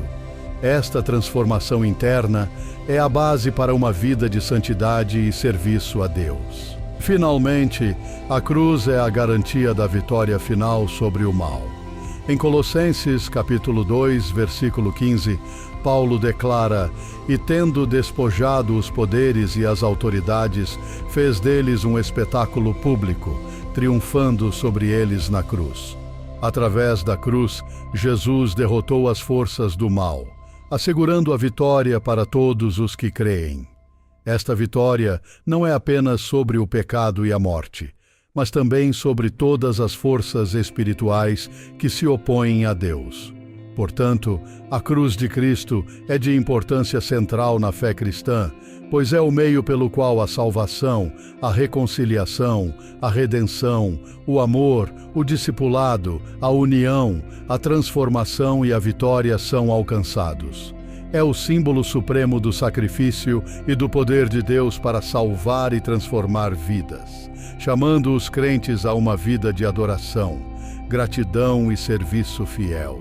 A realidade da morte e do julgamento divino é uma verdade central na fé cristã e que enfatiza a importância da vida presente e as consequências eternas das escolhas feitas aqui na Terra. A morte é uma certeza para todos os seres humanos, conforme Hebreus capítulo 9, versículo 27, declara: E assim como aos homens está ordenado morrerem uma só vez, vindo depois disso o juízo. Este versículo sublinha que a morte é seguida pelo julgamento, onde cada pessoa dará conta de sua vida diante de Deus. Este julgamento não é apenas um evento futuro, mas um elemento contínuo da justiça divina, refletindo a santidade e a justiça de Deus. O julgamento divino é apresentado na Bíblia como um momento de revelação e prestação de contas. Em 2 Coríntios, capítulo 5, versículo 10, Paulo escreve: Porque todos nós devemos comparecer perante o tribunal de Cristo, para que cada um receba segundo o bem ou o mal que tiver feito por meio do corpo.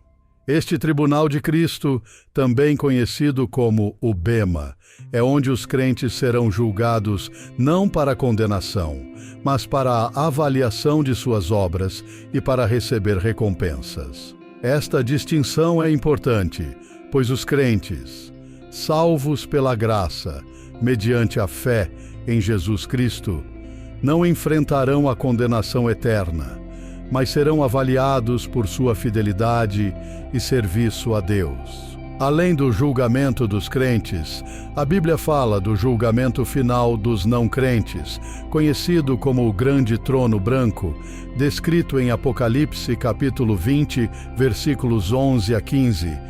Vi um grande trono branco e aquele que estava sentado sobre ele. A terra e o céu fugiram da sua presença e não se achou lugar para eles.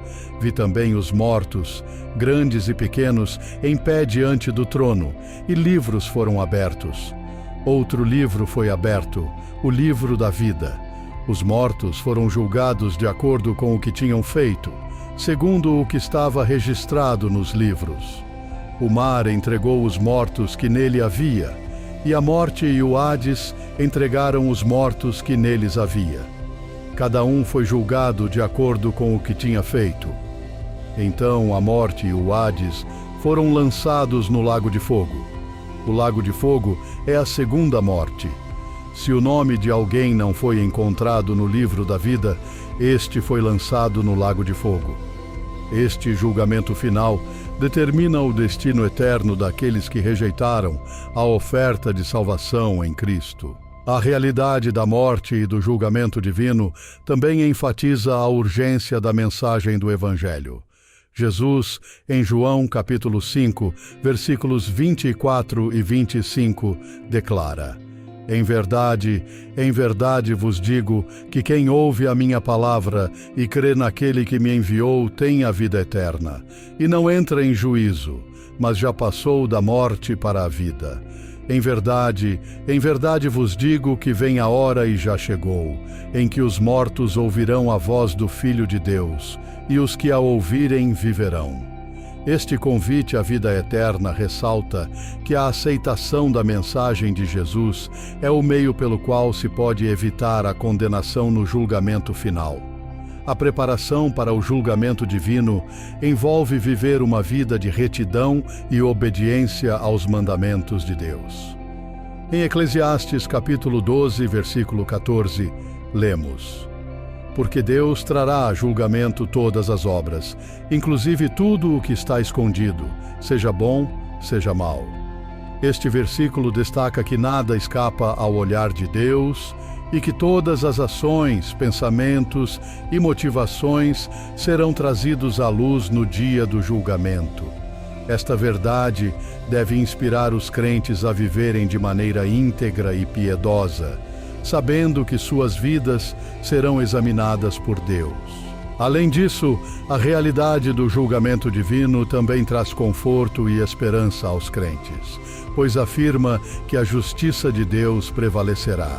Em Romanos capítulo 12, versículo 19, Paulo exorta: não vos vingueis a vós mesmos, amados, mas dai lugar à ira de Deus, porque está escrito: a mim pertence a vingança, eu retribuirei, diz o Senhor.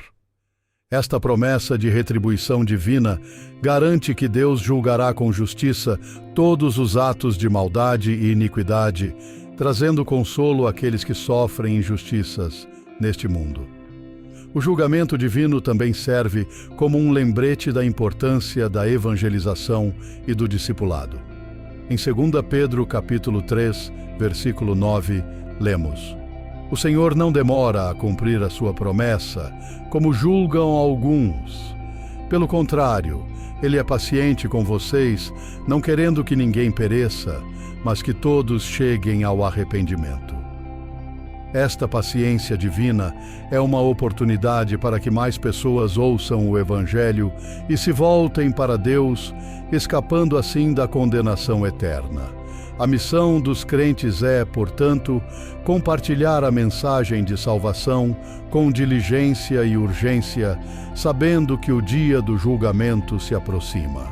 Em Mateus capítulo 25, versículos 31 a 33, Jesus descreve o julgamento das nações. Quando o Filho do Homem vier em sua glória, com todos os anjos, ele se assentará em seu trono na glória celestial. Todas as nações serão reunidas diante dele, e ele separará as pessoas umas das outras, como o pastor separa as ovelhas dos bodes. Ele colocará as ovelhas à sua direita e os bodes à sua esquerda. Esta passagem enfatiza a justiça e a imparcialidade do julgamento divino, onde cada pessoa será julgada de acordo com suas ações e sua resposta à mensagem de Cristo. Portanto, a realidade da morte e do julgamento divino é uma verdade solene, que deve motivar os crentes a viverem em santidade, a compartilhar o Evangelho e a confiar na justiça de Deus, sabendo que todas as coisas serão reveladas e julgadas de acordo com a sua perfeita sabedoria e justiça. A pecaminosidade universal e a necessidade de salvação são fundamentos centrais da teologia cristã, destacando a condição inerente de todos os seres humanos e a provisão divina para redimir a humanidade. A Bíblia é clara ao afirmar que todos os seres humanos são pecadores e carecem da glória de Deus. Em Romanos capítulo 3, versículo 23, Paulo escreve: porque todos pecaram e destituídos estão da glória de Deus. Este versículo sublinha a verdade universal de que não há uma única pessoa justa por conta própria. Todos falham em alcançar o padrão perfeito de santidade exigido por Deus. A origem do pecado na humanidade remonta ao Jardim do Éden, onde Adão e Eva, os primeiros seres humanos, desobedeceram a Deus. Em Gênesis capítulo 3, versículos 6 e 7, lemos: quando a mulher viu que a árvore era boa para se comer, agradável aos olhos e árvore desejável para dar entendimento, tomou do seu fruto e comeu, e deu também a seu marido, e ele comeu. Então foram abertos os olhos de ambos, e perceberam que estavam nus. Por isso, coseram folhas de figueira e fizeram para si aventais.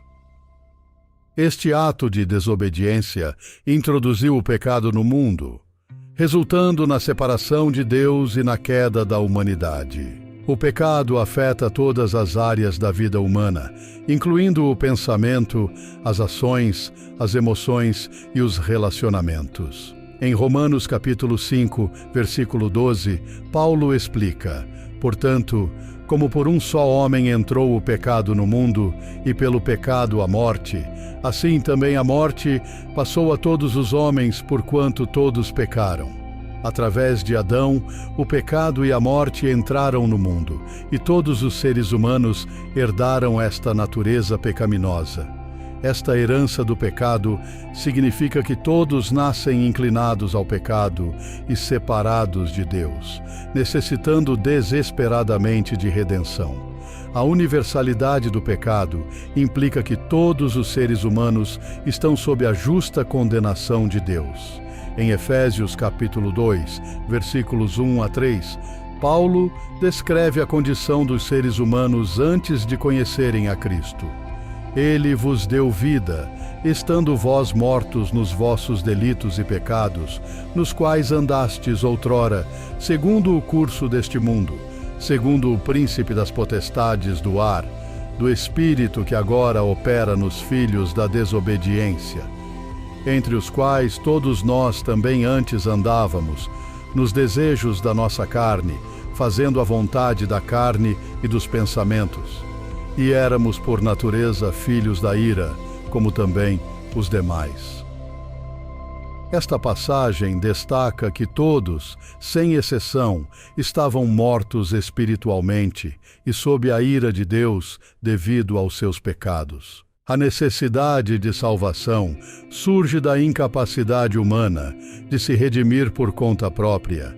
Não importa quão boas sejam as ações de uma pessoa, elas nunca serão suficientes para alcançar a perfeição exigida por Deus. Em Isaías capítulo 64, versículo 6, o profeta declara: mas todos nós somos como o imundo, e todas as nossas justiças como trapo de imundícia, e todos nós murchamos como a folha, e as nossas iniquidades, como um vento, nos arrebatam. Este versículo ilustra que até mesmo as melhores ações humanas são insuficientes e contaminadas pelo pecado. A solução para a condição pecaminosa da humanidade é encontrada exclusivamente em Jesus Cristo. Em João capítulo 14, versículo 6, Jesus afirma: Eu sou o caminho, e a verdade, e a vida. Ninguém vem ao Pai, senão por mim. Jesus é o único mediador entre Deus e os homens, oferecendo-se como o sacrifício perfeito pelos pecados do mundo. Sua morte na cruz e subsequente ressurreição proporcionam a única base para a salvação. Em Romanos capítulo 5, versículos 8 e 9, Paulo escreve: Mas Deus prova o seu amor para conosco, em que Cristo morreu por nós, sendo nós ainda pecadores. Logo, muito mais agora, tendo sido justificados pelo seu sangue, seremos por ele salvos da ira. A justificação, ou ser declarado justo diante de Deus, é um dom gratuito oferecido a todos que colocam sua fé em Jesus Cristo. Em Efésios capítulo 2, versículos 8 e 9, Paulo explica: Porque pela graça sois salvos por meio da fé, e isto não vem de vós, é dom de Deus, não vem das obras, para que ninguém se glorie. Esta salvação é inteiramente pela graça de Deus, não podendo ser conquistada por méritos humanos, mas recebida pela fé em Cristo. A pecaminosidade universal e a necessidade de salvação também enfatizam a urgência do arrependimento. Em Atos capítulo 3, versículo 19, Pedro exorta: Arrependei-vos, pois, e convertei-vos, para que sejam apagados os vossos pecados, e venham assim os tempos de refrigério pela presença do Senhor. O arrependimento é um reconhecimento do pecado e uma mudança de direção, voltando-se para Deus e aceitando sua oferta de perdão e nova vida em Cristo. O resultado da salvação é uma transformação radical na vida do crente. Em 2 Coríntios, capítulo 5, versículo 17, Paulo declara: Assim que, se alguém está em Cristo, nova criatura é. As coisas velhas já passaram, eis que tudo se fez novo. Esta nova vida inclui a reconciliação com Deus, a adoção como filhos de Deus e a capacitação pelo Espírito Santo para viver uma vida de santidade e serviço. Portanto, a pecaminosidade universal e a necessidade de salvação são verdades fundamentais que mostram a condição desesperada de toda a humanidade sem Cristo e a provisão graciosa de Deus para a redenção através de seu Filho, Jesus Cristo. Esta mensagem de salvação é a esperança central do Evangelho, chamando todos a se voltarem para Deus em fé e arrependimento para receberem a vida eterna. Os enganos sobre a própria bondade são uma armadilha comum que muitas pessoas enfrentam, acreditando erroneamente que suas ações, moralidade e boas intenções são suficientes para garantir seu favor diante de Deus. Esta percepção equivocada é muitas vezes alimentada por uma cultura que valoriza a autoajuda, a caridade e a justiça própria, ignorando a verdadeira natureza do pecado e a necessidade de redenção. Em Isaías capítulo 64, versículo 6, o profeta afirma: Mas todos nós somos como o imundo, e todas as nossas justiças como trapo de imundícia, e todos nós murchamos como a folha, e as nossas iniquidades, como um vento, nos arrebatam. Este versículo sublinha que mesmo as melhores ações humanas são insuficientes e contaminadas pelo pecado, não podendo jamais alcançar a santidade perfeita de Deus. A crença na própria bondade pode levar à autojustificação, onde a pessoa se vê como moralmente superior aos outros. Jesus abordou este comportamento na parábola do fariseu e do publicano em Lucas capítulo 18, versículos 9 a 14. O fariseu, confiando em sua própria retidão, orava: Ó Deus, graças te dou porque não sou como os demais homens, roubadores, injustos e adúlteros, nem ainda como este publicano. Jejuo 2 vezes na semana e dou os dízimos de tudo quanto possuo. Em contraste, o publicano, Reconhecendo sua pecaminosidade, orava com humildade: Ó Deus, tem misericórdia de mim, pecador. Jesus conclui que o publicano, e não o fariseu, foi justificado diante de Deus, destacando que a humildade e o reconhecimento da própria necessidade de perdão são essenciais. Outro engano comum é a crença de que a caridade e as boas obras podem compensar os pecados. Muitas pessoas acreditam que atos de bondade, como doações, trabalho voluntário e ajuda ao próximo, são suficientes para equilibrar suas falhas e garantir seu lugar no céu. Embora as boas obras sejam importantes e encorajadas na vida cristã, elas não são o meio de salvação. Efésios capítulo 2, versículos 8 e 9 esclarece: Porque pela graça sois salvos, por meio da fé. E isto não vem de vós, é dom de Deus, não vem das obras para que ninguém se glorie. A salvação é um dom gratuito de Deus, recebido pela fé em Jesus Cristo, e não pode ser conquistada por meio de boas ações. Além disso, o engano sobre a própria bondade pode levar à complacência espiritual, onde a pessoa se sente confortável e segura em sua própria moralidade, negligenciando a necessidade de um relacionamento verdadeiro e transformador com Deus. Em Apocalipse, capítulo 3, versículos 15 e 16, Jesus adverte a igreja de Laodiceia: Conheço as tuas obras, que nem és frio nem quente. Quem dera fosses frio ou quente. Assim, porque és morno e nem és quente nem frio, estou a ponto de vomitar-te da minha boca. Esta advertência destaca o perigo da autossatisfação e da falta de fervor espiritual, incentivando os crentes a buscar uma fé viva e ativa. A confiança na própria bondade também pode resultar em uma visão distorcida do pecado. Em Romanos capítulo 3, versículo 10, Paulo afirma: Como está escrito, não há um justo, nem um sequer. Esta declaração universal da pecaminosidade humana contraria a ideia de que alguém pode ser bom o suficiente por conta própria. Todos os seres humanos são pecadores e necessitam da graça redentora de Deus. A verdadeira compreensão do pecado leva ao arrependimento e à dependência da obra de Cristo na cruz para a salvação. Além disso, o engano sobre a própria bondade pode criar uma barreira para a aceitação do Evangelho. Aqueles que se consideram justos por suas próprias ações podem não ver a necessidade de um Salvador.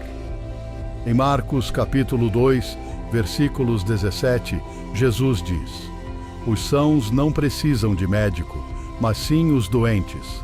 Eu não vim chamar os justos, mas sim os pecadores ao arrependimento. Reconhecer a própria pecaminosidade é o primeiro passo para aceitar a salvação oferecida por Jesus Cristo. A Bíblia também enfatiza que a bondade verdadeira é um fruto do Espírito Santo e não um produto do esforço humano. Em Gálatas, capítulo 5, versículos 22 e 23, Paulo lista os frutos do Espírito, mas o fruto do Espírito é amor, alegria, paz, paciência, amabilidade, bondade, fidelidade, mansidão e domínio próprio. Contra essas coisas não há lei. Estas qualidades são resultado da obra transformadora do Espírito Santo na vida do crente e não de um esforço humano independente. Finalmente, o engano sobre a própria bondade pode levar à falta de compaixão e empatia pelos outros. Quando uma pessoa se vê como moralmente superior, pode julgar e desprezar aqueles que não atendem aos seus padrões. Jesus condena este comportamento em Mateus, capítulo 7, versículos 1 e 2. Não julguem para que vocês não sejam julgados, pois da mesma forma que julgarem, vocês serão julgados, e a medida que usarem também será usada para medir vocês. Esta advertência lembra os crentes da importância da humildade e da compaixão. reconhecendo que todos necessitam da graça de Deus. Portanto, os enganos sobre a própria bondade representam uma série de perigos espirituais que podem afastar as pessoas da verdadeira compreensão de sua necessidade de salvação e da graça transformadora de Deus. Reconhecer a própria pecaminosidade e depender da obra redentora de Cristo é essencial para uma vida de fé genuína e para a verdadeira comunhão com Deus. A preparação espiritual é fundamental para todos os crentes, pois envolve uma vida de vigilância, santidade e comunhão com Deus, preparando-nos para o retorno de Cristo e para enfrentar os desafios dos últimos tempos. A Bíblia enfatiza repetidamente a necessidade de estar espiritualmente preparado, vivendo em retidão e obediência aos mandamentos de Deus. Em Mateus capítulo 24, versículo 44, Jesus adverte: Por isso, estai vós apercebidos também, porque o Filho do Homem há de vir à hora em que não penseis. Este versículo sublinha a importância de estar sempre pronto, uma vez que o momento do retorno de Cristo é desconhecido e pode ocorrer a qualquer momento. A preparação espiritual envolve a manutenção de uma vida de oração constante.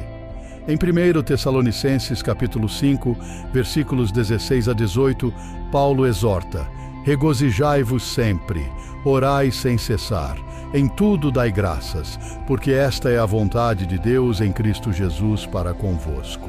A oração fortalece nossa comunhão com Deus, nos proporciona orientação divina e nos mantém espiritualmente alertas. Além disso, a oração é uma fonte de consolo e paz, especialmente em tempos de tribulação e incerteza. O estudo diligente da Palavra de Deus é outro aspecto crucial da preparação espiritual. Em 2 Timóteo, capítulo 3, versículos 16 e 17, Paulo escreve: Toda a Escritura é inspirada por Deus e útil para o ensino, para a repreensão, para a correção e para a instrução na justiça, para que o homem de Deus seja apto e plenamente preparado para toda boa obra. O conhecimento das Escrituras nos equipa para viver de acordo com os princípios de Deus e nos protege contra enganos e falsos ensinamentos. A santidade pessoal é uma parte essencial da preparação espiritual. Em 1 Pedro capítulo 1, versículos 15 e 16, lemos: Mas, assim como é santo aquele que os chamou, sejam santos vocês também em tudo o que fizerem, pois está escrito: Sejam santos, porque eu sou santo. A busca pela santidade envolve a renúncia ao pecado e a prática de uma vida justa, refletindo o caráter de Cristo em nossas ações e pensamentos. Além da preparação individual, a comunhão com outros crentes é vital. Em Hebreus capítulo 10, versículos 24 e 25, somos exortados: E consideremo-nos uns aos outros para incentivar-nos ao amor e às boas obras. Não deixemos de reunir-nos como igreja, segundo o costume de alguns, mas encorajemo-nos uns aos outros, ainda mais quando vocês veem que se aproxima o dia. A vida comunitária proporciona suporte espiritual, encorajamento mútuo e oportunidades para servir e edificar a comunidade de fé. O serviço ao próximo também é um aspecto importante da preparação espiritual. Em João capítulo 13, versículos 14 e 15, Jesus instrui: Ora, se eu, sendo Senhor e Mestre, vos lavei os pés, também vós deveis lavar os pés uns dos outros, porque eu vos dei o exemplo, para que, como eu vos fiz, façais vós também. Servir aos outros com humildade e amor é uma expressão tangível da nossa fé e um reflexo do caráter de Cristo em nossas vidas. A preparação espiritual também envolve a evangelização e a missão. Em Mateus capítulo 28, versículos 19 e 20, Jesus dá a grande comissão: Portanto, ide, fazei discípulos de todas as nações, batizando-os em nome do Pai e do Filho e do Espírito Santo, ensinando-os a guardar todas as coisas que eu vos tenho mandado. E eis que estou convosco todos os dias, até a consumação dos séculos. Compartilhar o Evangelho e fazer discípulos é uma parte essencial da nossa preparação, assegurando que mais pessoas possam ouvir a mensagem de salvação e se preparar para o encontro com o Senhor. A conclusão sobre a importância da preparação espiritual é clara. Ela é vital para garantir que estamos prontos para o retorno de Cristo e para enfrentar os desafios espirituais que surgirão. A preparação espiritual não é apenas uma responsabilidade individual, mas também uma responsabilidade comunitária, onde todos os crentes se ajudam mutuamente a crescer em fé e santidade.